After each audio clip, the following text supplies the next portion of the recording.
Isang taus-pusong pagbati sa inyong lahat, mga kapuso. Ako po si Maria at welcome sa Kwentong Puso TV. May mga sugat na tila hindi na kayang hilumin, lalo na kung ito'y nagmula sa mga taong inaasahan nating magiging sandigan habang buhay. Paano kung ang mismong pamilyang sinumpaan mong mamahalin ay siya ring wawasak sa iyong mundo? At sa gitna ng iyong pagkadapa, isang biyaya ang darating, hindi para sa paghihiganti, kundi para sa pagbangon at paghahanap ng tunay na katarungan. Pirmahan mo to, Lindy. Ang boses ni Aling Corazon ay kasing lamig ng hanging pumapasok sa bintana, kasing talim ng kidlat na gumuhit sa madilim na kalangitan. Nakaturo ang kanyang daliri sa isang dokumento sa ibabaw ng lamesa. Sa tabi nito, isang ballpen. Napalunok si Lindy. Ang tibok ng kanyang puso ay tila nakikipag-unahan sa malakas na patak ng ulan sa kanilang bubungan. Hindi niya kailangang basahin ang mga nakasulat. Alam na alam niya kung ano iyon. Deed of sale. Ang hatol sa nag-iisang alaala ng kanyang mga magulang. Inay, hindi ko po pwedeng gawin to. Halos pabulong na, sabi ni Lindy. Ang mga mata niya ay nagsusumamo. Ito na lang po ang naiwan sa akin ni nanay at tatay. Sentimental value. Tumawa ng mapakla si Aling Corazon. Hindi nakakain yan. Ang kailangan natin ay pera. Puhunan para sa business. Maging practical ka naman, Lindy. Ang mga salitang practical ay parang sampal na dumapos sa kanyang pisngi. Ang lahat ng sakripisyo niya, ang pagtitiis sa maliliit na bagay para lang makatulong sa pamilya. Hindi ba yun practical? Napatingin siya sa kanyang asawa, kay Ramil. Nakaupo ito sa tabi ng ina, nakayuko. Pinaglalaruan ang sariling mga daliri. Hindi man lang siya magawang tignan. Ramil, pakiusap. Isang kibit-balikat lang ang isinagot ni Ramil. Ang katahimikan nito ay mas masakit pa sa 1,000 salita. Sa katahimikan na yon, narinig ni Lindy ang pagbasag ng kanyang puso. Nakikita mo? Umalingaw-ngaw muli ang boses ni Aling Corazon. Puno ng tagumpay. Kahit ang anak ko, sang-ayon sa akin. Alam mo, iyan ang problema sa'yo. Mahirap ka na nga, ang tigas pa ng ulo mo. Akala mo ba malaking karangalan na pinakasalan ka ng anak ko? Bawat salita ay isang punyal. Hindi na napigilan ni Lindy ang pagtulo ng kanyang mga luha. Kung hindi mo pipirmahan yan, sabi ni Aling Corazon, ngayon ay nakatayo na. Walang lugar para sa'yo sa bahay na to, sa pamilyang to. Napatitig si Lindy sa babaeng tinuring niyang pangalawang ina. Nakita niya sa mga mata nito ang determinasyon, ang kawalan ng awa. Dahan-dahan siyang umiling. Hindi ko po kaya. Kung ganoon, itinuro ni Aling Corazon ang pinto. Umalis ka. Layas. Ngayon din. Parang nabingi si Lindy. Ang tanging naririnig niya ay ang ugong sa loob ng kanyang ulo. Napatingin siyang muli kay Ramil. Isang huling pag-asa, ngunit nanatili itong nakayuko. Isang duwag na anino ng lalaking minsan niyang minahal. Automatikong napahawak si Lindy sa kanyang sinapupunan, sa maliit na buhay na dinadala niya. Isang kilos ng ina na gustong protektahan ang kanyang anak mula sa kalupitan ng mundo. Wala nang sinabi pa si Lindy. Tumalikod siya at naglakad patungo sa kanilang silid. Kinuha niya ang isang maliit na bag, inilagay ang iilang damit, ang kupas na litrato ng kanyang mga magulang at isang maliit na damit ng sanggol na binili niya mula sa kanyang naipon. Paglabas niya ng kwarto, dinaanan niya lang sina Aling Corazon at Ramil na parang hindi sila umiiral. Walang lingon-likod niyang binuksan ang pinto. Sinalubong siya ng malakas na buhos ng ulan at malamig na hangin. Bago pa man siya makahakbang papalayo, narinig niya ang malakas na pagsara ng pinto sa kanyang likuran. Ang tunog ng pagklik ng kandado, ang huling pako sa kanyang ataul. Doon, sa ilalim ng rumaragasang ulan, sa harap ng bahay na minsan niyang tinawag na tahanan, nanlambot ang mga tuhod ni Lindy. Bumagsak siya sa basang semento Ang katawan ay nanginginig sa lamig at sa sakit na nararamdaman. Ang tanging nagawa niya ay ang umiyak at yakapin ng mahigpit ang sariling sinapupunan. Hindi alam ni Lindy kung gaano siya katagal na nakaluhod doon. Ang ulan ay walang tigil, tila nakikidalamhati sa kanya. Bawat patak na tumatama sa kanyang balat ay parang maliliit na karayom, ngunit wala itong panama sa sakit na nararamdaman niya sa loob. Pinilit niyang tumayo.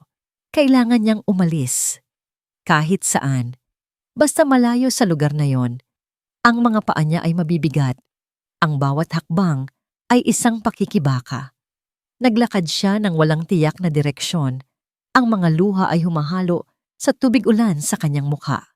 Tanging ang maliit na bag na yakap-yakap niya ang nagsisilbing paalala na mayroon pa siyang natitira. Sa wakas, pagod at nanginginig, sumilong siya sa isang waiting shed. Umupo siya sa malamig na sementong upuan, niyakap ang sarili para sa kaunting init. Dito, sa gitna ng ingay ng mga sasakyan at walang katapusang ulan, naramdaman niya ang tunay na kahulugan ng pag-iisa. Wala siyang pamilya, wala siyang asawa, wala siyang tahanan. Napahagulhol siyang muli, ang tunog ng kanyang pag-iyak ay nilalamon ng kulog. Miss? Isang boses ang bumasag sa kanyang pag-iisa. Nag-angat siya ng tingin. Isang lalaki ang nakatayo sa harap niya, may hawak na malaking payong.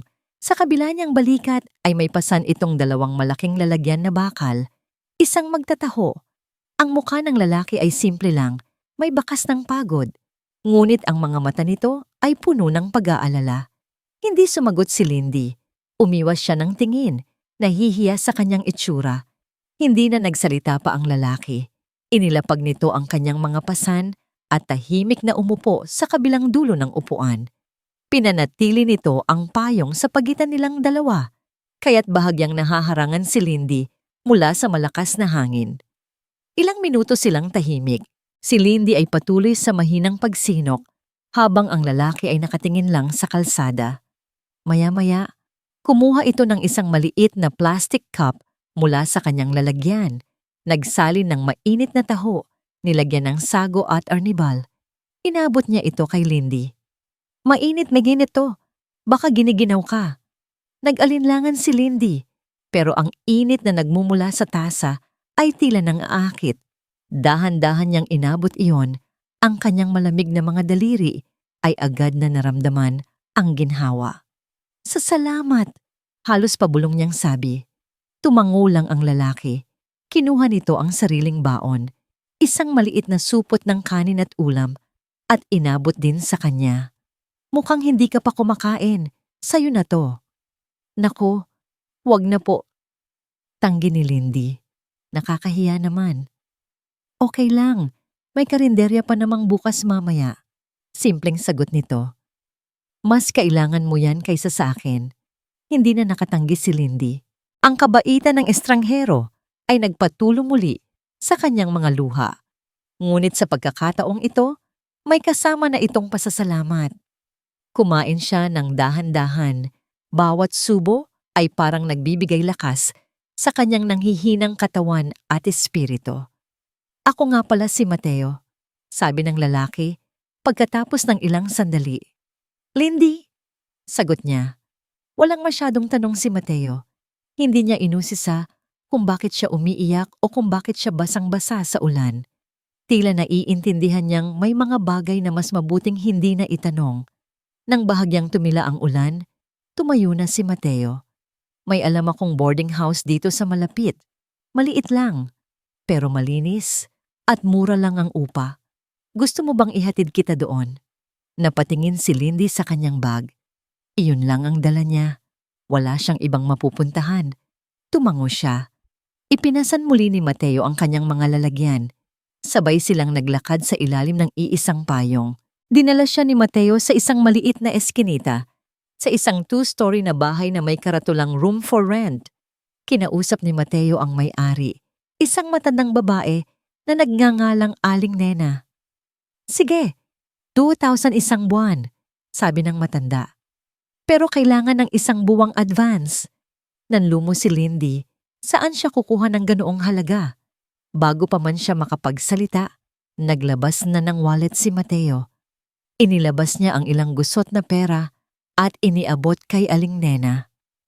"Huwag kang mag-alala," sabi ni Mateo nang makita ang gulat sa mukha ni Lindy. "Utang mo muna sa akin. Bayaran mo na lang kapag kaya mo na." Dinala sila ni Aling Nena sa isang maliit na kwarto sa ikalawang palapag. Mayroon itong isang simpleng kama, isang maliit na aparador, at bintanang tanaw ang mga bubong ng kalapitbahay. Para kay Lindy, ito ang pinakaligtas na lugar sa buong mundo. "Magpapahinga na ako," paalam ni Mateo. "Bukas, dadaan ako. Baka may kailangan ka." Naiwan si Lindy sa loob ng kwarto, yakap pa rin ang tasa ng taho na ngayon ay malamig na. Umupo siya sa gilid ng kama. Ang katahimikan ng silid, ang amoy ng lumang kahoy, ang pagiging payak nito. Lahat ay nagbigay sa kanya ng kakaibang kapayapaan. Sa gitna ng pinakamasakit na gabi ng kanyang buhay, isang estranghero ang nagbigay sa kanya ng init, pagkain, at isang bubong na masisilungan. Napangiti si Lindy sa unang pagkakataon sa gabing iyon.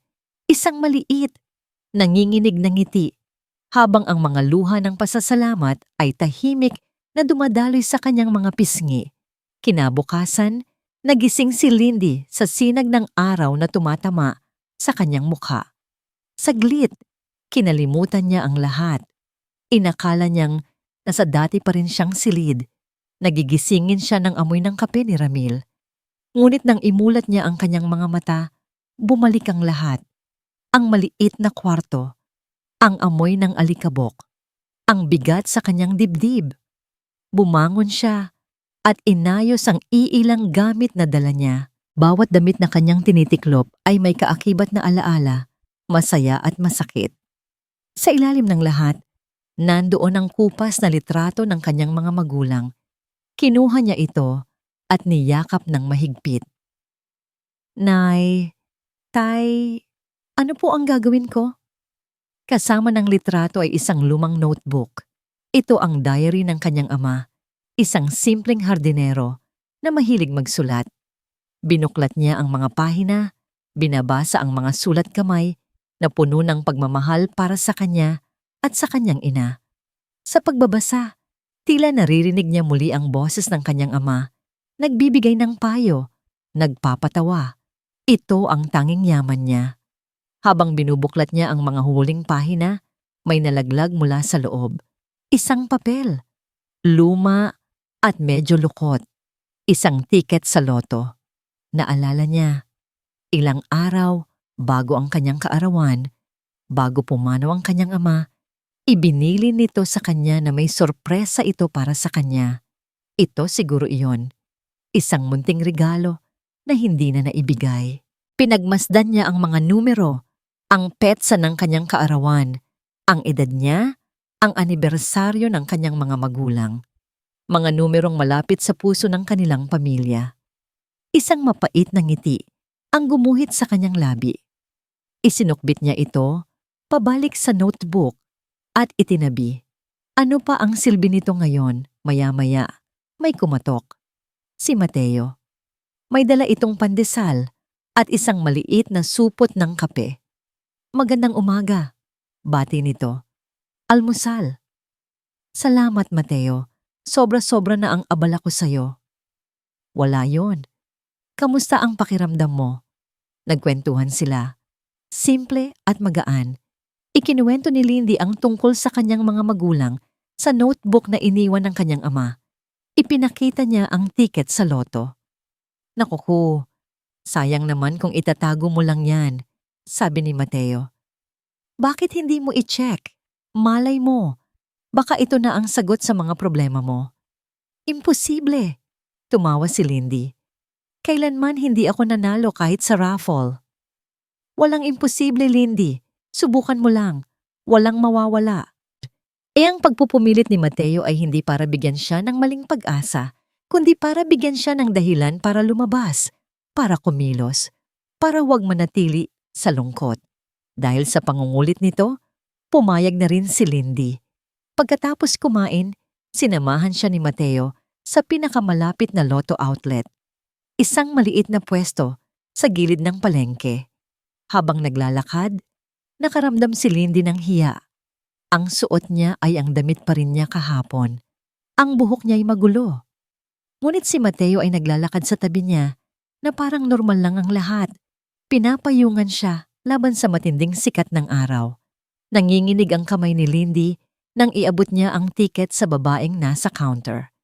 Kinuha ito ng babae at ipinasok sa makina. Tumunog ito. Tinitigan ng babae ang screen. Pagkatapos ay tinitigan si Lindy.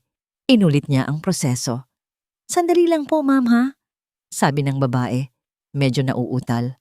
Pumasok ito sa maliit na opisina sa likod. Nagsimulang kabahan si Lindy. Bakit kaya? Baka expired na yung ticket.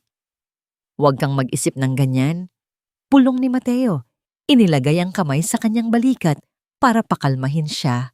Bumalik ang babae kasama ang isang lalaking mukhang manager. Ang mga mata nila ay nanlalaki habang nakatingin kay Lindy. "Ma'am," sabi ng manager. Ang boses ay nanginginig. Kayo po ang nanalo ng jackpot prize." Hindi agad na proseso ni Lindy ang narinig. "Po? Magkano po yun? 1,000?" Umiling ang manager. "Ma'am, 250 milyong piso. Parang huminto ang mundo. Ang ingay ng palengke, ang sigawan ng mga tinder, ang busina ng mga sasakyan. Lahat ay naglaho. Ang tanging naririnig ni Lindy ay ang malakas na kabog ng sarili niyang dibdib. 250 milyon. Napatingin siya kay Mateo. Nakatingin din ito sa kanya. Hindi makapaniwala. Ibinalik ng manager ang ticket. "Kailangan niyo na pong pumunta sa main office, ma'am. Ingatan niyo po iyan." Tulala si Lindy na lumabas ng outlet. Nanginginig ang buong katawan niya. Hawak niya ang isang maliit na piraso ng papel na nagkakahalaga ng higit pa sa lahat ng perang nakita niya sa buong buhay niya. Tumayo siya sa gitna ng kalsada. Hindi alintana ang mga taong dumadaan. Ang isip niya ay lumilipad. Ang mga alaala ng panlalait ni Aling Corazon, ang katahimikan ni Ramil, ang pinto na isinara sa mukha niya. Lahat ay bumabalik. Ngayon, mayroon siyang kapangyarihan. Kapangyarihang baguhin ang lahat. Ngunit kasabay ng realisasyon na yon ay isang matinding takot. Takot sa pera. Takot sa mga taong maaaring manakit sa kanya dahil dito. Takot sa kung ano ang susunod na mangyayari. Hinawakan ni Mateo ang braso niya at marahang hinila siya sa gilid. "Lindy, huminga ka." Napatingin si Lindy sa tiket. Pagkatapos ay sa langit, na parang hinahanap ang kanyang ama. Hindi ito isang simpleng panalo. Ito ay isang pamana. Isang mensahe mula sa kabilang buhay. Isang biyaya. O baka, isang pagsubok. Ang 250 milyong piso ay hindi numero lamang. Ito ay isang bigat na halos hindi kayang buhatin ni Lindy. Pauwi sa kanilang tinutuluyan, halos 10 beses niyang kinapa ang tiket sa loob ng kanyang bag. Tinitiyak na hindi ito nawawala. Bawat taong nakakasalubong nila ay tila isang banta. Bawat tingin ay parang may kahulugan. Nang makabalik sila sa maliit na kwarto, doon lang nakahinga ng maluwag si Lindy. Inilapag niya ang tiket sa ibabaw ng maliit na lamesa at tinitigan ito na parang isang bombang maaaring sumabog anumang oras. Anong gagawin ko, Mateo?" Tanong niya. Ang boses ay puno ng pagkalito. "Dapat ko bang balikan si Ramil? Ipamukha sa kanila na may pera na ako?" Umupo si Mateo sa tapat niya. Ang mukha ay seryoso. Hindi siya nakangiti. Hindi siya mukhang masaya para sa kanya. Sa halip, ang nakikita ni Lindy sa mga mata nito ay isang malalim na pag-aalala. "Ang pera, Lindy," simula ni Mateo, "ay parang apoy. Pwede kang bigyan ng liwanag at init, pero kapag hindi ka maingat, kaya ka nitong sunugin, pati na ang mga taong nasa paligid mo." Napakunot ang noo ni Lindy. Bago ka gumawa ng kahit ano, Pagpapatuloy ni Mateo, pakinggan mo muna ang kwento ko. Huminga siya ng malalim. Ang pamilya ko, dati kaming may-ari ng isang malaking lupain sa probinsya. Pamana pa yon ng mga ninuno namin. Isang araw, may dumating na malaking kumpanya. Gusto nilang bilhin. Maganda ang alok nila. Pero ayaw ng tatay ko. Para sa kanya, ang lupa ay buhay. Hindi ito ibinebenta. May pait sa boses ni Mateo. Ginawa ng kumpanya ang lahat. Tinakot nila kami. Ginigipit. Hanggang sa isang araw, may lumapit sa tatay. Isang abogado daw. Tutulungan daw niya kami. Pinagkatiwalaan siya ng tatay ko. Pinapirma siya ng mga dokumento para daw sa proteksyon ng lupa namin. Tumigil si Mateo. Napalunok. Pagkatapos ng isang linggo, dumating ang demolition team. Ang mga dokumentong pinirmahan ng tatay ko. Hindi para sa proteksyon. Deed of sale pala yun. Nalinlang kami. Nawala sa amin ang lahat. Ang tatay. Hindi niya kinaya. Inatake siya sa puso. Namatay siyang daladala ang pagsisisi. Napatakip ng bibig si Lindy. Ngayon, naiintindihan na niya kung bakit ganito na lang ang pag-aalala ni Mateo. Nagpunta kami sa Maynila. Pagtatapos ni Mateo. Para magsimula ulit. Ang natutunan ko, Lindy, ay ito. Kapag may malaking pera o ari-arian na sangkot, naglalabasan ang mga buwitre. Ang mga taong akala mo kakampi, sila pa ang unang tutuka sa'yo. Huwag kang magtitiwala basta-basta, lalo na sa mga taong minsan ka nang sinaktan. Ang kwento ni Mateo ay parang isang baldeng malamig na tubig na ibinuhos sa nag-aapoy na damdamin ni Lindy. Nawala ang galit, nawala ang pagnanasang maghiganti.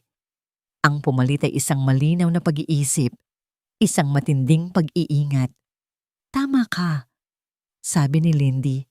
Ang boses ay matatag na ngayon. Hindi ko pwedeng sayangin ang biyayang ito. Ito ay galing kina nanay at tatay. Kailangan kong protektahan ito. At ang anak ko, kinabukasan, sa halip na bumili ng mga bagong gamit o maghanap ng magarang apartment, ang unang ginawa ni Lindy ay humingi ng tulong kay Mateo. May kilala ka bang abogado? Yung magaling at mapagkakatiwalaan. May naisip agad si Mateo. Isang kaibigan ng kanyang pinsan, si Attorney Lorna Reyes, isang babaeng abogado na kilala sa pagtulong sa mga inaapi. Maliit lang daw ang opisina nito, pero malaki ang puso at matalas ang isip. Sa tulong ni Mateo, nakakuha sila ng appointment. Ang opisina ni Attorney Reyes ay nasa isang luma, ngunit malinis na gusali sa Quiapo. Pagpasok nila, isang babaeng nasa mid-40s, nakasalamin, at may matapang na aura ang sumalubong sa kanila. Ikinuwento ni Lindy ang lahat. Mula sa pagpapalaya sa kanya, ang pilit na pagpapapirma, hanggang sa panalo niya sa loto. Tahimik lang na nakinig si Attorney Reyes, paminsan-minsan ay tumatango, nagtatala sa kanyang notepad. Nang matapos si Lindy, sumandal ang abogado sa kanyang upuan. Tinitigan niya si Lindy ng diretso sa mata. Congratulations sa panalo mo, Miss Lindy, at condolence sa pinagdaanan mo. Sabi ni Attorney Reyes, ang boses ay kalmado ngunit may bigat. Ngayon, may 200 tayo. Ang una, ang daan ng paghihiganti. Bibilhin mo ang kumpanya nila. Ipapasara ang negosyo. Sisirain mo sila. Masarap yan sa umpisa, pero sa huli, baka ikaw din ang masunog. Ang pangalawa, pagpapatuloy niya, ay ang daan ng katarungan. Gagamitin natin ang pera hindi para mang-apak, kundi para tumayo ng mas mataas. Gagamitin natin ang batas para protektahan ka, ang anak mo, at ang pamana sa'yo. At sa proseso, pananagutin natin sila sa batas, hindi sa galit. Tumitig si Lindy sa babaeng nasa harapan niya. Nakita niya rito ang talino, ang tapang, at ang prinsipyo. Huminga siya ng malalim. Ang desisyon ay buo na sa kanyang puso. Tumingin siya kay Mateo na tumango sa kanya bilang suporta. Gusto ko pong bawiin ang lupa ng mga magulang ko.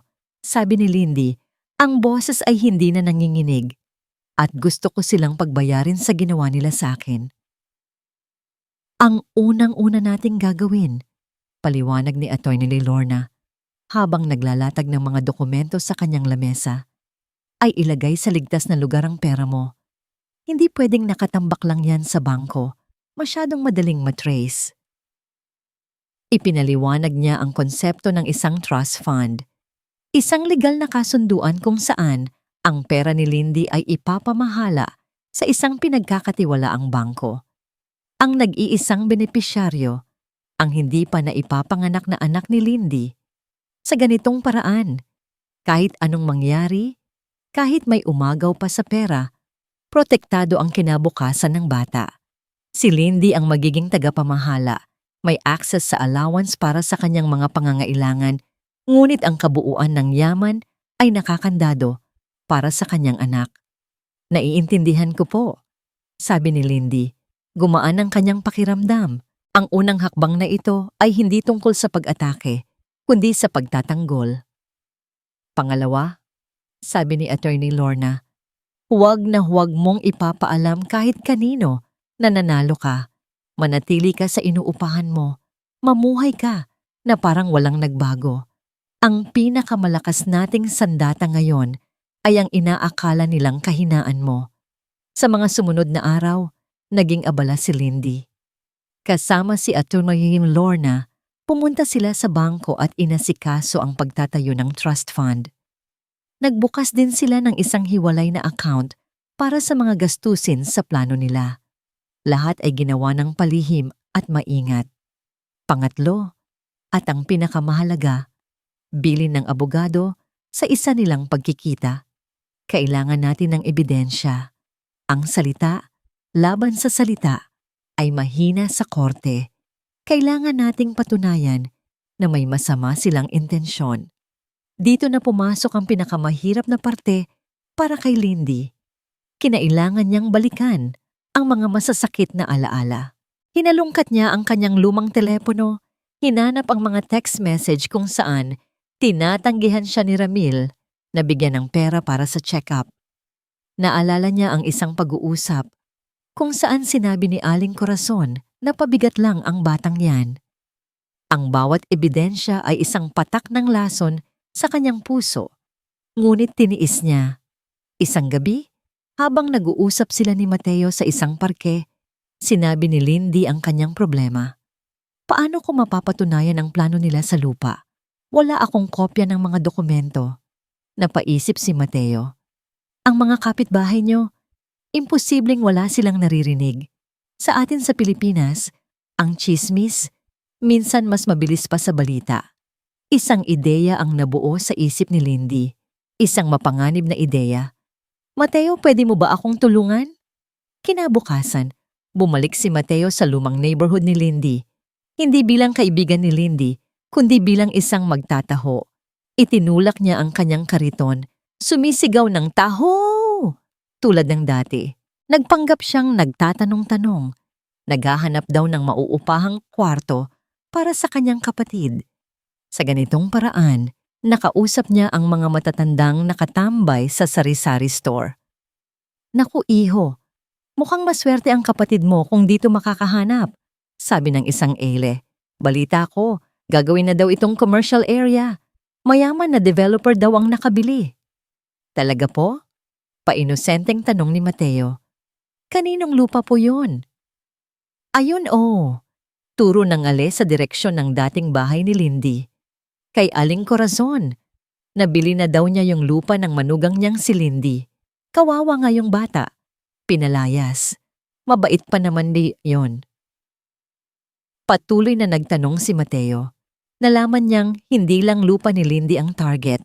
Marami pang maliliit na bahay sa lugar na yon ang kinakausap na rin ng isang ahente para ibenta. May isang malaking plano na nabubuo.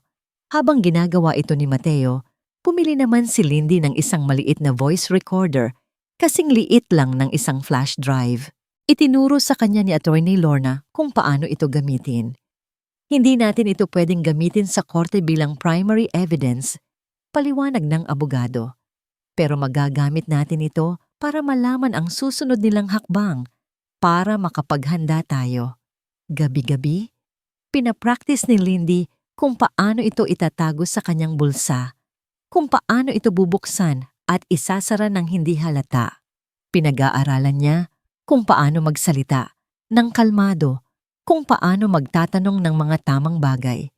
Ang babaeng pinalayas at umiyak sa ilalim ng ulan ay unti-unting naglalaho. Ang pumapalit ay isang babaeng nag-iisip, nagpaplano at naghahanda para sa isang laban. Hindi niya ito ginagawa dahil sa galit. Ginagawa niya ito para sa katarungan, para sa kanyang mga magulang at para sa batang natutulog sa kanyang sinapupunan. Isang gabi, habang nakahiga sa kanyang kama, kinapa niya ang kanyang tiyan. Naramdaman niya ang isang mahinang sipa. Napangiti si Lindy. "Huwag kang mag-alala, anak." Bulong niya. "Lalaban si nanay para sa'yo."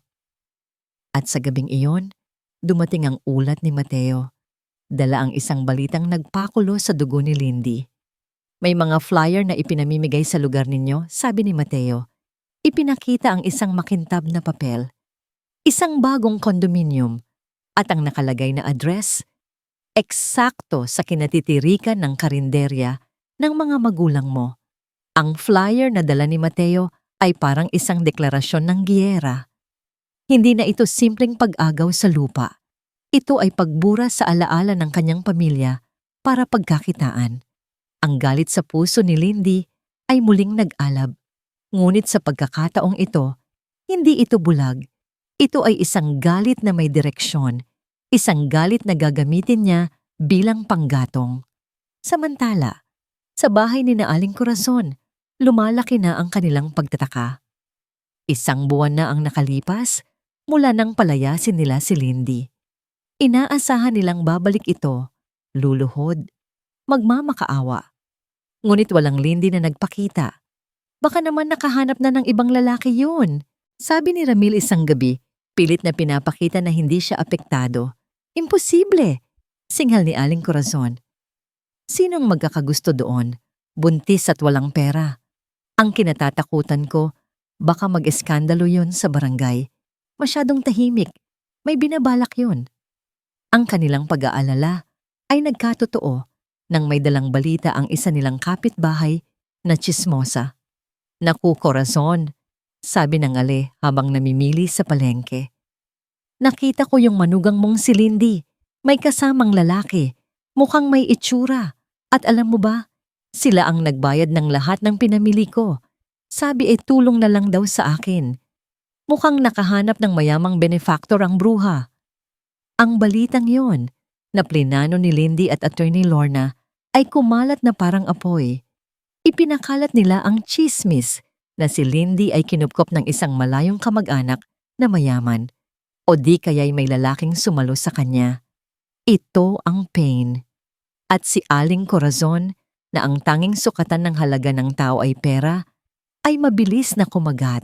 Isang hapon, habang naglalabas si Lindy sa labas ng kanyang inuupahan, isang pamilyar na kotse ang huminto. Bumaba si Aling Corazon, suot ang kanyang pekeng na ngiti, at si Ramil, na may dalang isang bayong ng prutas. "Lindy, anak!"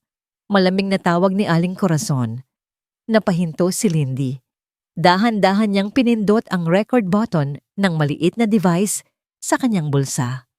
Huminga siya ng malalim at humarap sa kanila. "Anong ginagawa niyo dito?" Malamig niyang tanong. "Babalikan ka namin, syempre," sabi ni Aling Corazon. Agad na lumapit at hinawakan ang braso ni Lindy.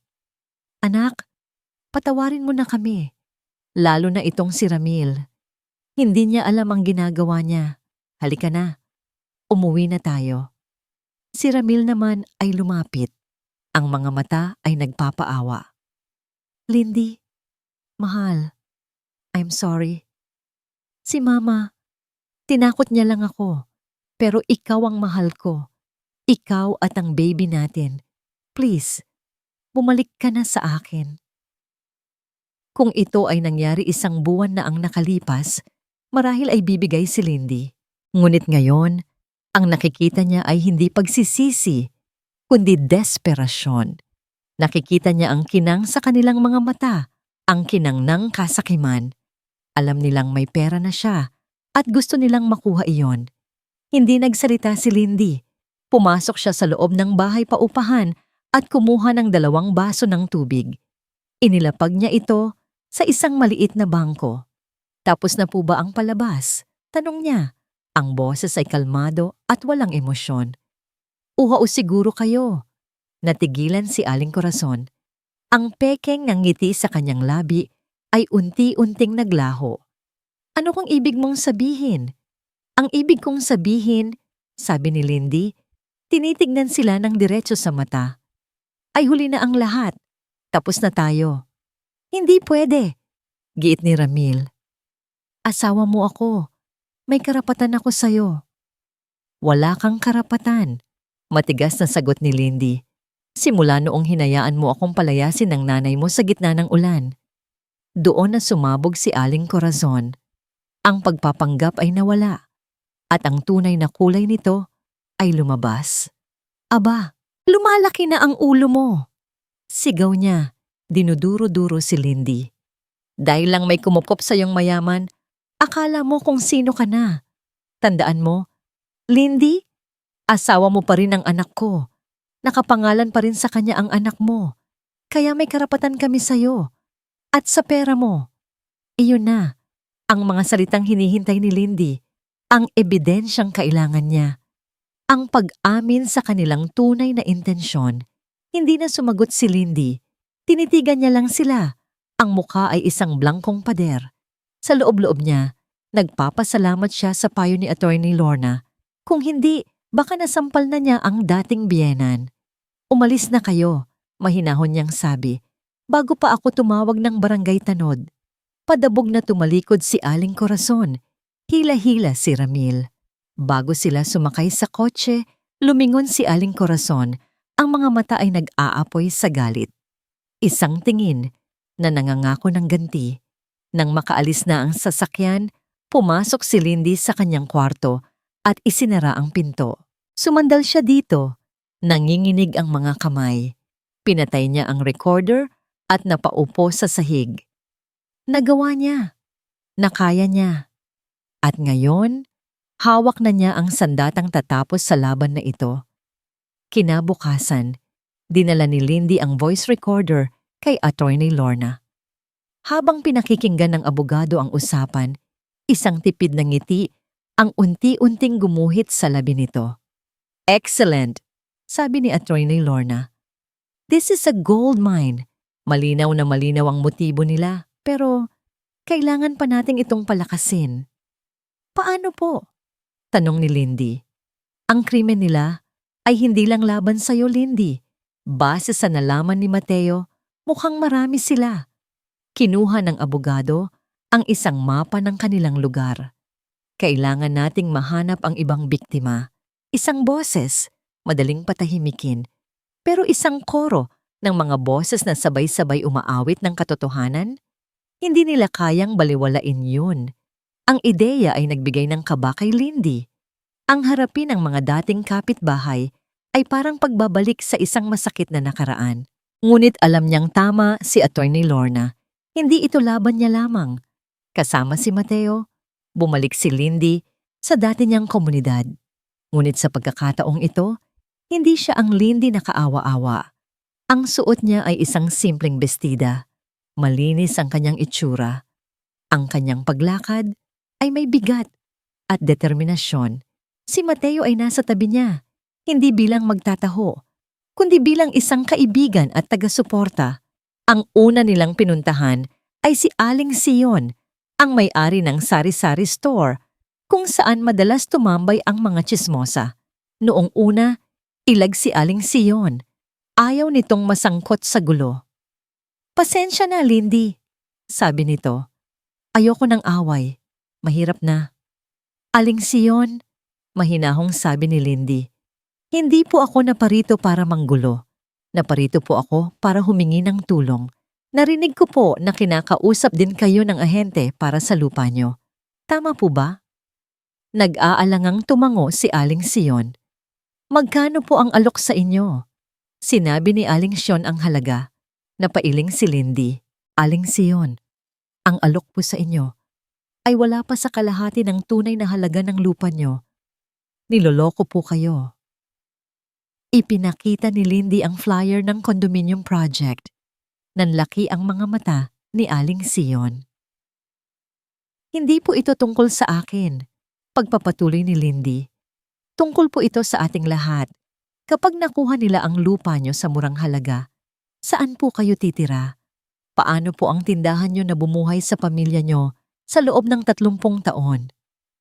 Ang mga salita ni Lindy ay tumagos sa puso ng matanda. Hindi ito pananakot. Ito ay katotohanan. May abogado po ako, sabi ni Lindy. Handa po siyang tulungan ang lahat ng gustong lumaban. Hindi po kayo mag-iisa. Umalis sila ni Mateo na hindi sigurado kung ano ang magiging desisyon ni Aling Sion. Ngunit kinagabihan, may kumatok sa pinto ng inuupahan ni Lindy. Si Aling Sion kasama ang 2 pang matatandang kapitbahay nila. Ang isa ay si Mang Cardo, isang retiradong trooper. Ang isa naman ay si Aling Pining, isang mananahi. Lindy, sabi ni Aling Sion, nag-usap-usap kami. Tama ka, hindi kami papayag na lokohin lang kami. Sa loob ng maliit na kwarto ni Lindy, naganap ang isang hindi inaasahang pulong. Ikinuwento ni Mang Cardo kung paano siya tinakot ng ahente na kung hindi daw siya papayag, idedemanda siya dahil sa mga pagkakautang niya. Si Aling Pining naman ay pinangakuan ng trabaho sa kondominium para sa kanyang mga anak. Lahat sila ay biktima ng panloloko at pananakot ni Aling Corazon at ng kanyang mga kasabwat. Nakita ni Lindy sa kanilang mga mukha ang takot, pero nakita rin niya ang pag-asa. Sa pagbabahagi nila ng kanilang mga kwento, ang takot ay unti-unting napalitan ng tapang. Salamat, Iha, sabi ni Mang Cardo, ang mga mata ay nangingilid sa luha. Akala namin, wala nang pag-asa. Akala namin, kami lang ang nag-iisa. Sa mga sumunod na araw, lumakas ang kanilang grupo. Si Aling Sion ang naging tulay. Lihim niyang kinakausap ang iba pa nilang kapitbahay. Ang dating komunidad na pinaghaharian ng takot ay unti-unting nagkakaisa sa ilalim ng isang layunin.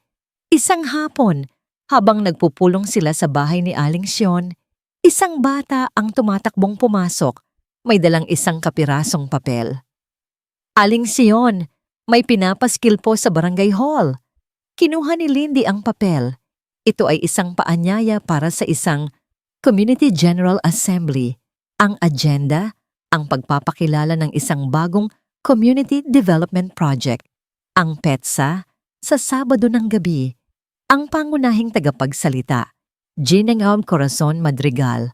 Nagkatinginan sina Lindy, Mateo, at ang mga kasama nila. Ito na, ang pagkakataong hinihintay nila. Ang entablado ay inihanda na mismo ng kanilang kalaban. Oras na, sabi ni Lindy, ang boses ay matatag. Oras na para marinig nila ang boses nating lahat. Sabado ng gabi. Ang covered court ng barangay ay puno ng tao. May mga upuang plastik na nakaayos sa harap ng isang maliit na entablado. May mga banderitas pa na nakasabit, na para bang isang piyesta. Ngunit ang tensyon sa hangin ay maaaring hiwain ng kutsilyo. Sa isang sulok, tahimik na nakaupo si Lindy, kasama si Mateo, Aling Sion, Mang Cardo, at ang iba pa nilang mga kasamahan. Sa kabilang banda naman ng korte, naroon si Attorney Lorna Reyes, propesyonal ang itsura, dala-dala ang isang itim na briefcase. Nagkasundo silang darating ng hiwa-hiwalay para hindi makahalata ang kalaban. Maya-maya, umakyat sa entablado si Aling Corazon, suot ang kanyang pinakamagandang bestida at alahas. Sa tabi niya ay si Ramil, na pilit nang ngumingiti sa mga tao. Kasama nila ang barangay chairman at ang isang lalaking mukhang ahente ng real estate. Isang maganda at mapagpalang gabi sa inyong lahat. Masiglang bati ni Aling Corazon sa mikropono. Nagsimula siyang magsalita. Ang kanyang boses ay puno ng pangaakit at mga pangakong matatamis. Ipinakita niya ang isang artist's perspective ng isang modernong condominium. Ito po ang kinabukasan ng ating barangay, sabi niya. Isang development project na magbibigay ng trabaho, kaunlaran, at magpapataas ng halaga ng ating mga ari-arian. Sa tulong ng ating masipag na chairman at ng Visionary Properties, itatayo natin dito ang Madrigal Heights. Nagpalakpakan ang iilang mga tao na marahil ay nabayaran na. Ngunit karamihan sa mga residente ay tahimik, nagmamasid, nagaantay, at bilang unang hakbang, pagpapatuloy ni Aling Corazon, ako po, bilang isang matagal ng residente at may malasakit sa komunidad na ito, ay buong pusong ibinibigay ang aking sariling lupain para masimulan ang proyektong ito. Muling nagpalakpakan. Sumulyap si Aling Corazon sa direksyon ni Lindy, isang tingin ng pagwawagi. Iniisip niyang wala nang magagawa ang dati niyang manugang. Nang humupa ang palakpakan, isang boses ang pumailan lang mula sa likuran. Gengana Madrigal, may ilang katanungan lang po kami. Lahat ay napalingon. Dahan-dahang naglakad si Ate Lorna Reyes patungo sa harap. Ang tunog ng kanyang takong ay umalingaw-ngaw sa buong korte. Napakunot ang noo ni Aling Corazon. Sino ka? Ako po si Attorney Lorna Reyes. Magalang niyang sagot. Kinakatawan ko po ang ilan sa mga residente dito. Biglang kinabahan si Aling Corazon. Ano ang kailangan mo? Simple lang po, sabi ni Attorney Lorna. Nabanggit niyo po na inyong sariling lupain. Ang tinutukoy niyo po ba ay ang lote sa kanto ng Sampaguita Street kung saan dating nakatayo ang puso ni Nanay Carinderia? Natigilan si Aling Corazon. Oo, yun nga. Mabuti po. Dahil hawak ko po rito, itinaas ni Attorney Lorna ang isang dokumento mula sa kanyang briefcase, ang orihinal na titulo ng lupang yon. Nakapangalan pa rin po sa mga yumaong magulang ni General Lindy Serrano. Wala pong kahit anong deed of sale na nakarehistro. Isang bulungan ang kumalat sa mga tao. Namutla si Aling Corazon. Isa pa pong tanong. Hindi pinansin ni Attorney Lorna ang reaksyon nito. Totoo po ba na ang inyong ahente ay nag-aalok ng 10,000 piso kada metro kwadrado sa mga residente, gayong ang market value sa lugar na ito ay hindi bababa sa 30,000? Ngayon, ang mga bulungan ay naging hinaing. Ang mga taong unay tahimik lang ay nagsimula ng magsalita. Tama, yan nga ang alok sa akin. Sigaw ng isang lalaki. Pinipilit pa nila ako. Sigaw ng isa pa. Huwag kayong maniwala dyan. Sigaw ni Aling Corazon. Nagpapanik na. Sinungaling yan. Gusto lang niyang sirain ang magandang proyekto para sa atin. Ngunit huli na ang lahat. Ang takot ng mga tao ay napalitan na ng galit. Doon, tumayo si Mang Cardo. Hindi siya sinungaling. Malakas na sabi ng matanda. Ako tinakot nila. Sabi nila, ipakukulong daw ako kung hindi ako pipirma. Tumayo rin si Aling Sion. At ako, niloko nila. Sabi nila, para daw sa pagpapaganda lang ng kalsada. Hindi nila sinabing para sa kondominium. Isa-isang nagsitayuan ang mga residente. Bawat isa ay may dalang kwento ng panlilinlang. Ang entablado ni Aling Corazon ay naging korte ng bayan. At sa huli, tumayo si Lindy. Ang lahat ay natahimik. Naglakad siya patungo sa harap. Ang tiyan niya ay medyo malaki na. Ngunit ang kanyang tindig ay matatag. Kinuha niya ang mikropono mula sa natutulalang barangay chairman. Hindi siya sumigaw. Ang kanyang boses ay kalmado, ngunit malinaw. Hindi na po ako magpapaliwanag, sabi niya. Hahayaan ko na lang po na ang dati kong biyenan ang magsabi sa inyo ng katotohanan. Inilabas niya ang maliit na recorder at itinutok sa mikropono. Una, Ang maririnig ay ang boses ni Ramil. Lindy, mahal, I'm sorry. Si Mama, tinakot niya lang ako.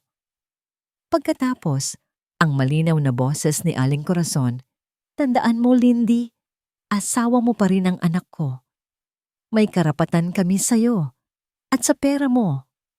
Isang nakabibinging katahimikan ang bumalot sa buong lugar. Ang tanging maririnig ay ang huling mga salita na umuulit-ulit sa isipan ng lahat. Sa pera mo, sa pera mo. Ang mukha ni Aling Corazon ay hindi na mapinta. Si Ramil ay parang gustong lamunin ng lupa. Lahat ng mga mata, lahat ng daliri ay nakaturo sa kanila. Ang paghuhusga, ang hiya. Biglang tumayo ang barangay chairman, namumula ang mukha sa galit at kahihiyan. Kinuha niya ang mikropono. King Madrigal, ang proyektong ito ay suspendido at ipapasa ko ang lahat ng impormasyong ito sa pulisya bukas na bukas din. Dumagundong ang palakpakan at sigawan ng mga tao. Ito ay sigaw ng tagumpay, sigaw ng katarungan. Sa gitna ng kaguluhan, nakita ni Lindy si Aling Corazon na nanginginig. Halos hindi na makatayo. Nagtama ang kanilang mga mata. Sa mga mata ni Aling Corazon, wala nang galit o pagmamataas. Ang nandoon na lang ay pagkatalo. Ang gabi ng paghuhukom ay natapos sa pag-uwi ni na Aling Corazon at Ramil na parang mga basang sisiw. Ang kanilang pangalan ay sira na sa buong komunidad. Ang dating paggalang ay napalitan ng pangungutya. Ang dating paghanga ay naging tsismis sa bawat kanto. Kinabukasan, gaya ng ipinangako, nagsampa ng formal na reklamo sa pulisya ang barangay chairman, bitbit ang mga salaysay ni Mang Cardo, Aling Sion, at ng iba pang residente. Si Attorney Lorna naman ay nagsampa ng hiwalay na kaso sa ngalan ni Lindy, attempted fraud at grave coercion. Ang balita ay mabilis na kumalat. Ang Madrigal Heights ay naging Madrigal's Folly. Ang Visionary Properties ay agad na umatras, iniligtas ang sarili nilang pangalan at iniwan sina Aling Corazon na harapin ang gulo ng mag-isa. Ang maliit na negosyo ng pamilya nila ay nagsimulang malugi. Walang gustong makipagtransaksyon sa mga taong kilala ng manloloko. Isang linggo pagkatapos ng gabi sa barangay, nagulat si Lindy nang makita si Ramil na nag-aabang sa labas ng kanyang tinutuluyan. Payat ito, gusot ang damit, at may malalalim na eye bags. Wala na ang dating kumpiyansa. Lindy, pakiusap, sabi nito. Ang boses ay paos. Kailangan nating mag-usap. Hindi siya pinapasok ni Lindy. Nag-usap sila sa labas malapit sa hagdanan. Urungin mo na yung kaso, please. Pagmamakaawa ni Ramil. Wasak na kami, Lindy. Si Mama, hindi na lumalabas ng bahay. Ang negosyo, wala ng customer. Maawa ka. Nasaan ang awa niyo noong pinalayas niyo ako? Malamig na tanong ni Lindy. Kasalanan lahat ni Mama yon. Mabilis na sagot ni Ramil, itinuturo ang sariling ina. Siya ang nagplano ng lahat. Sunod-sunuran lang ako, Lindy. Alam mo yan, natakot lang ako sa kanya. Pero mahal kita. Patawarin mo na ako. Lumuhod si Ramil sa harap niya.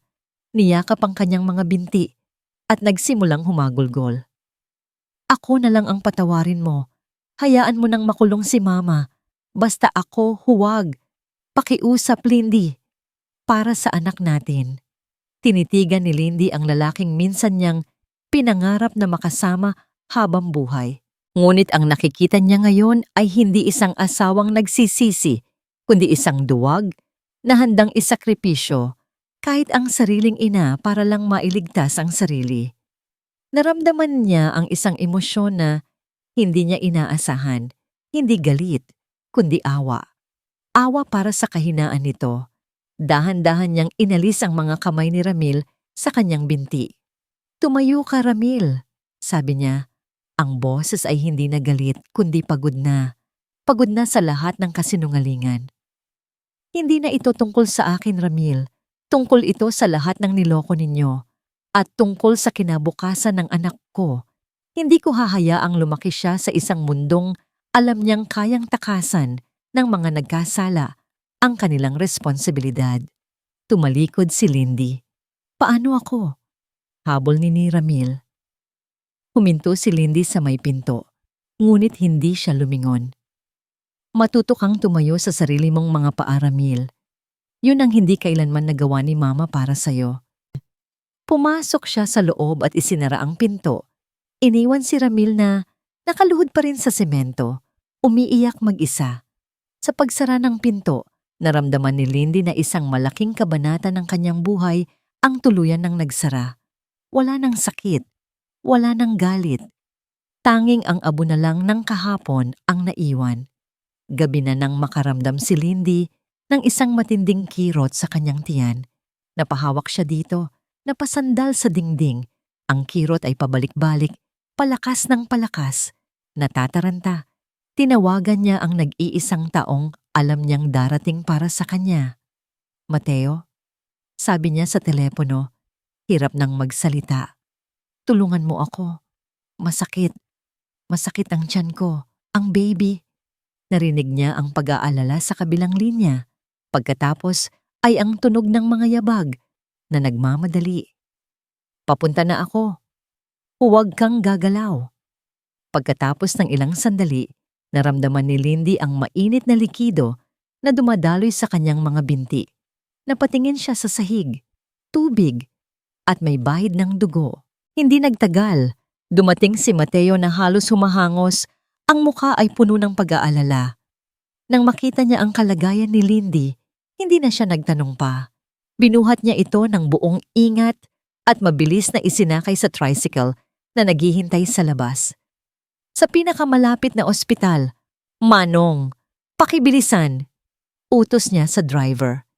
Sa buong biyahe, hawak ni Mateo ang kamay ni Lindy. Huwag kang bibitaw, Lindy. Malapit na tayo. Magiging okay ang lahat. Ang kanyang boses, kahit may bakas ng kaba, ay nagbigay ng lakas kay Lindy sa gitna ng bawat paghilab ng sakit. Pagdating sa emergency room, mabilis na inasikaso si Lindy. Dinala siya sa delivery room. Si Mateo ang naiwan sa labas, palakad-lakad, hindi mapakali. Siya ang kumausap sa mga nurse, siya ang pumirma sa mga papeles, at siya ang nag-abot ng paunang bayad gamit ang perang ipinagkatiwala sa kanya ni Lindy. Para sa mga staff ng ospital, siya ang asawa, ang ama. Ang mga oras ay tila gumapang. Bawat sigaw na naririnig ni Mateo mula sa loob ng silid ay parang isang suntok sa kanyang dibdib. Nagdasal siya. Nagdasal siya ng taimtim, hindi para sa sarili niya, kundi para sa kaligtasan ng 2 taong nasa loob na sa maikling panahon ay naging mas mahalaga pa sa sarili niyang buhay. Sa wakas, pagkatapos ng tila walang katapusang paghihintay, isang malakas na iyak ng sanggol ang bumasag sa katahimikan ng pasilyo. Napahinto si Mateo, napasandal siya sa pader at sa unang pagkakataon, nakahinga siya ng maluwag. Ang kanyang mga mata ay naluha sa sobrang ginhawa. Lumabas ang isang nurse, nakangiti. Sir, congratulations po. It's a healthy baby boy at ligtas na po ang misis niyo. Hindi na naitama ni Mateo ang sinabi ng nurse. Ang mahalaga ay ang balita. Pinayagan siyang sumilip sa recovery room. Nakita niya si Lindy. Pagod na pagod, ngunit may isang nangiti sa kanyang mga labi. Sa tabi niya, sa isang maliit na bassinet, ay ang isang munting anghel na mahimbing na natutlog. Nang magkamalay ng husto si Lindy, si Mateo ang una niyang nakita. Nakaupo sa tabi ng kanyang kama, matiyagang nagbabantay. Mateo. Mahinang tawag ni Lindy. Lindy, kamusta ka na? Okay na ako. Sagot niya. Ang mga mata ay nasa kanyang anak. Nakita mo na ba siya?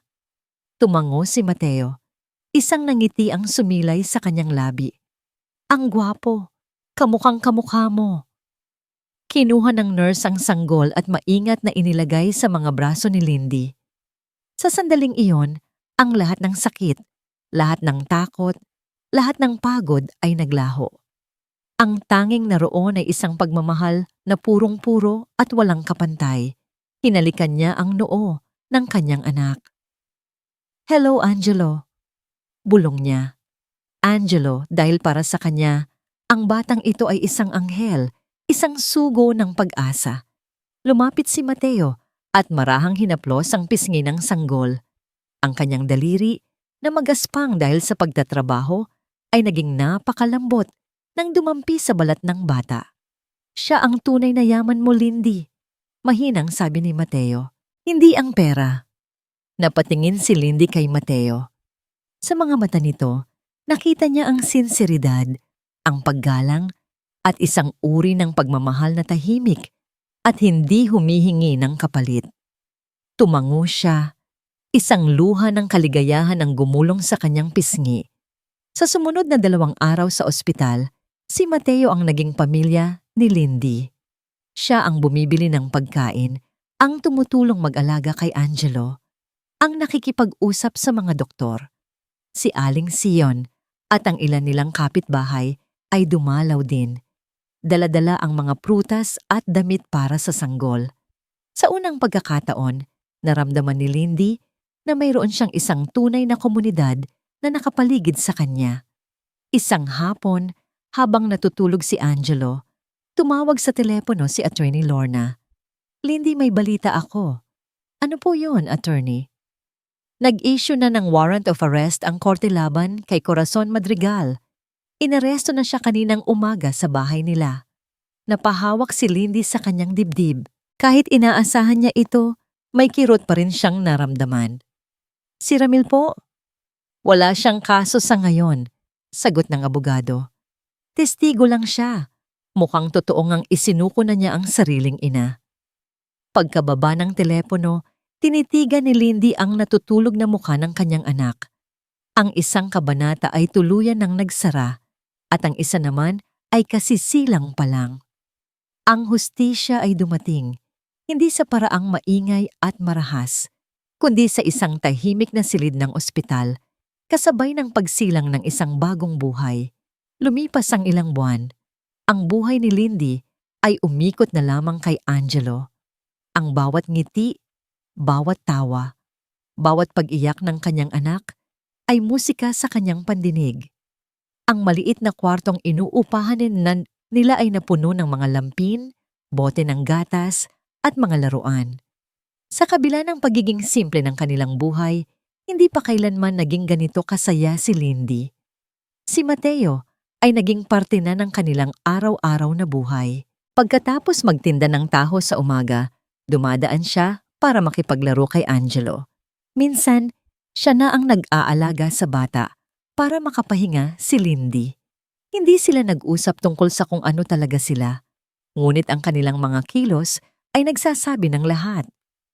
Sila ay isang pamilya, sa paraang hindi man tradisyonal, ngunit tunay at puno ng pagmamahal. Ang kaso laban kay Aling Corazon ay umusad. Napatunayan siyang nagkasala ng multiple counts of estafa at attempted fraud. Hinatulan siya ng maraming taong pagkakakulong. Si Ramil ay hindi na kailanman nagpakita o nagparamdam. Nabalitaan na lang ni Lindy mula kay Aling Sion na nagpunta daw ito sa probinsya para magbagong buhay, malayo sa kahihiyang iniwan ng kanilang pamilya. Isang araw, habang pinapatulog si Angelo, binisita si Lindy ni Attorney Lorna. "Lindy, naayos na ang lahat ng papeles," sabi ng abogado. "Ang lupa ng mga magulang mo ay opisyal nang nakapangalan sa'yo, malinis at walang anumang problema." Pagkaalis ng abogado, tinitigan ni Lindy ang kopya ng titulo. Ang piraso ng papel na yon ang pinagmulan ng lahat ng kanyang pagdurusa. Ngunit ngayon, ito na rin ang simbolo ng kanyang tagumpay. Kinabukasan, isinama niya si Mateo at si Angelo sa dati nilang lugar. Tumayo sila sa harap ng bakanting lote kung saan dating nakatayo ang karinderya ng kanyang ina. Ang mga damo ay matataas na, ngunit sa isip ni Lindy, malinaw pa rin ang imahe ng kanyang mga magulang na nagluluto, nagtatawanan. "Anong plano mo dito?" tanong ni Mateo. Hindi ko alam. Pag-amin ni Lindy. Pwede ko itong ibenta. Pwede kong ipatayuan ng apartment. Pwede ko ring itayo ulit ang karinderya ni nanay.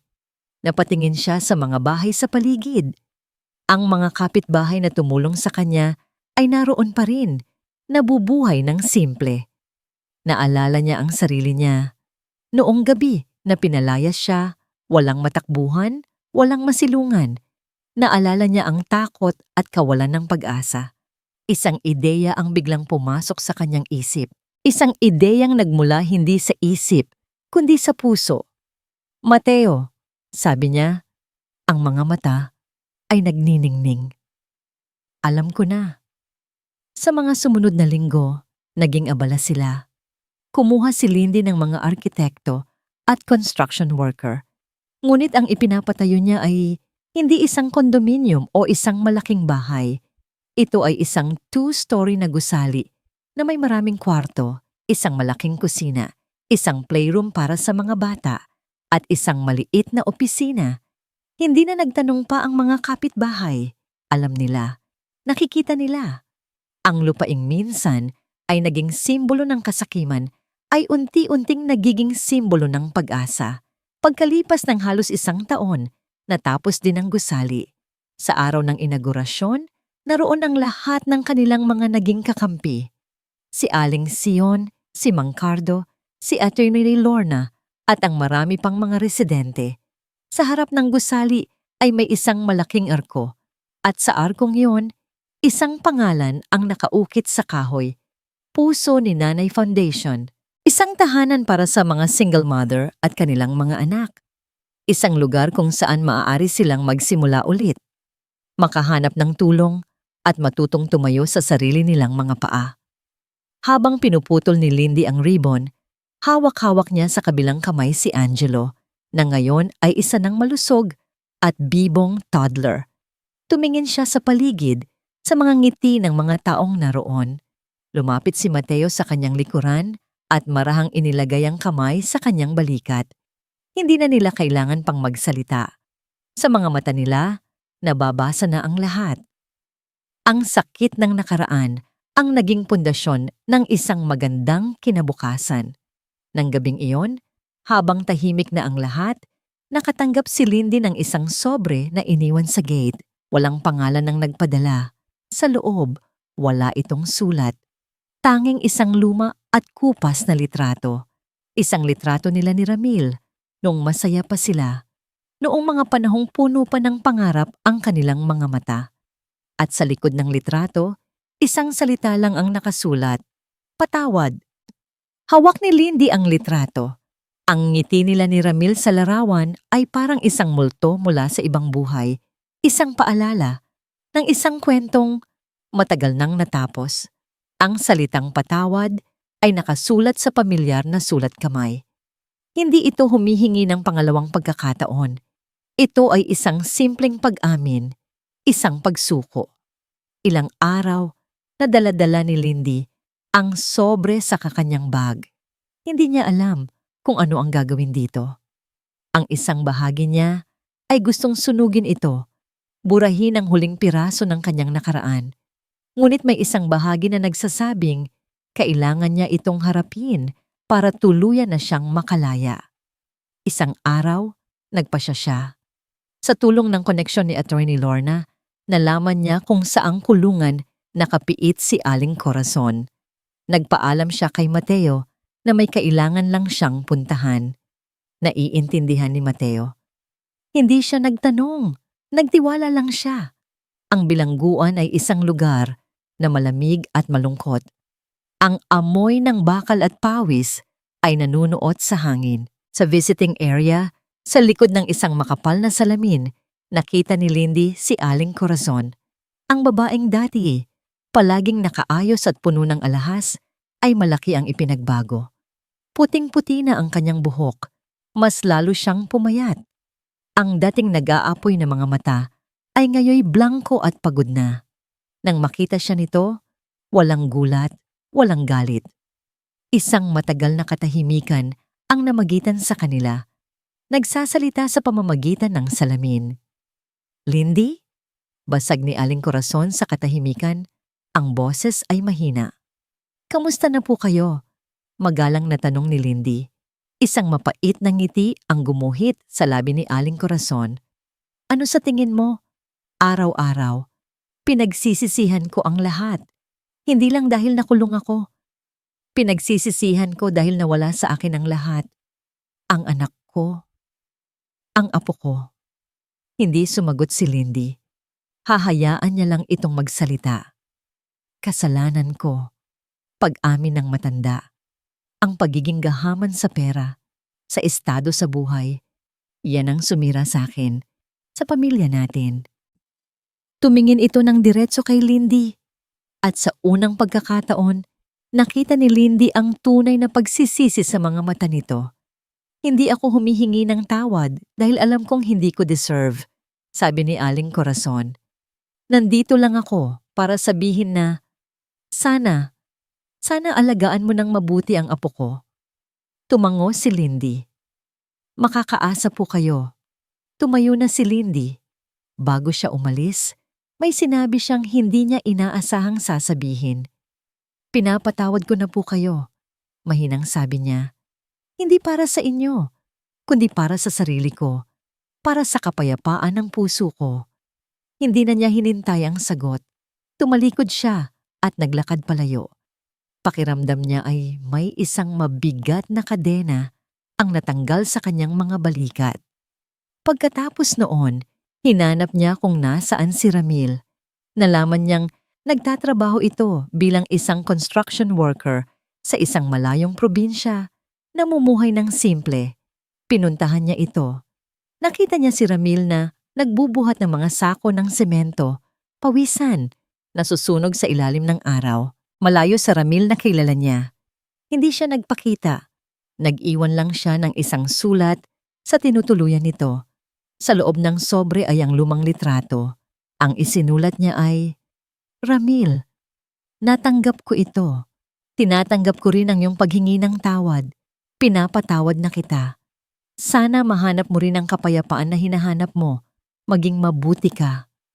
Pagbalik niya sa Maynila, pakiramdam niya ay isa na siyang bagong tao. Gumaan ang kanyang dibdib. Sa wakas, malaya na siya. Gabi na nang umuwi siya sa puso ni Nanay Foundation, naabutan niya si Mateo sa hardin, dinidiligan ang mga halaman, habang si Angelo ay masayang naglalaro sa damuhan. Ang tagpong yun ay parang isang perpektong larawan ng isang tahanan. Nilapitan niya sila. Niyakap niya si Mateo mula sa likod. Nagulat si Mateo ngunit hindi gumalaw. Tapos na, bulong ni Lindy. Tapos na ang lahat. Humarap si Mateo sa kanya.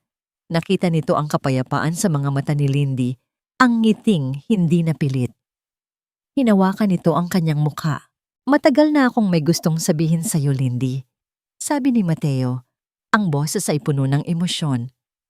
Mula sa kanyang bulsa, hindi isang singsing ang kanyang inilabas, kundi isang ordinaryong susi ng bahay. Ang susi sa maliit na apartment na tinutuluyan niya. Hindi ito singsing, Lindy, sabi niya. Ito ang susi ng bahay ko. Maliit lang yan. Simple lang. Pero gusto kong maging tahanan mo rin yun. Tahanan nating tatlo. Napaluha si Lindy. Ito ang proposal na hindi niya inaasahan, ngunit ito ang pinakatotoo at pinakamagandang narinig niya sa buong buhay niya. Hindi ito pangako ng yaman, kundi pangako ng isang tahanan. Mateo? Hindi mo kailangang sumagot ngayon, sabi nito. Pero gusto kong malaman mo. Hihintayin kita, Lindy, kahit gaano katagal. Ngunit hindi na kailangan ni Lindy ng panahon. Kinuha niya ang susi mula sa kamay ni Mateo at isinara ang sarili niyang mga palad dito. Tumingin siya kay Mateo, pagkatapos ay kay Angelo na tumatakbo papalapit sa kanila. Hindi mo na kailangang maghintay, sabi niya. Isang ngiti ang sumilay sa kanyang mga labi. Matagal na kaming umuwi. Lumipas ang 3 taon. Ang puso ni Nanay Foundation ay hindi na lamang isang gusali. Ito ay isang buhay na komunidad. Ang mga dating tahimik na pasilyo ay puno na ngayon ng tawanan ng mga bata at ng mga kwentuhan ng mga inang natututo muling mangarap. Mayroon ng maliit na panaderya sa loob na pinapatakbo ng mga nanay. Mayroon ding patahian kung saan sila gumagawa ng mga damit pambata. Ang bawat sulok ay testimonya ng pagbangon at pag-asa. Isang hapon, sa hardin ng foundation, isang munting piging ang nagaganap. Kaarawan ni Angelo. Sa gitna ng lahat, isang batang lalaki na may bilugang mga mata at isang masayang tawa ang humihip sa 4 na kandila sa kanyang cake. Happy birthday! Sigaw ng lahat. Sa tabi niya, nakangiting nakatingin ang kanyang mga magulang. Si Lindy, na ang mga mata ay hindi na nagpapakita ng bakas ng sakit, kundi ng malalim na kapayapaan. At si Mateo, na ang dating pagod na mukha ay napalitan ng saya at kapanatagan. Nanay, tatay, thank you po sa party. Masiglang sabi ni Angelo bago tumakbo para makipaglaro sa ibang mga bata sa foundation. Naiwan sina Lindy at Mateo magkahawak kamay habang pinagmamasdan ng kanilang anak. 4 na taon na pala, sabi ni Lindy, sumasandal sa balikat ni Mateo. Parang kailan lang. Umiiyak ka sa waiting shed sa gitna ng ulan. Nakangiting sabi ni Mateo. At parang kailan lang, binigyan mo ako ng mainit na taho at ng isang bubong na masisilungan. Tumingin si Lindy kay Mateo. Ang kanyang puso ay puno ng pasasalamat. Binigyan mo ako ng higit pa doon, Mateo.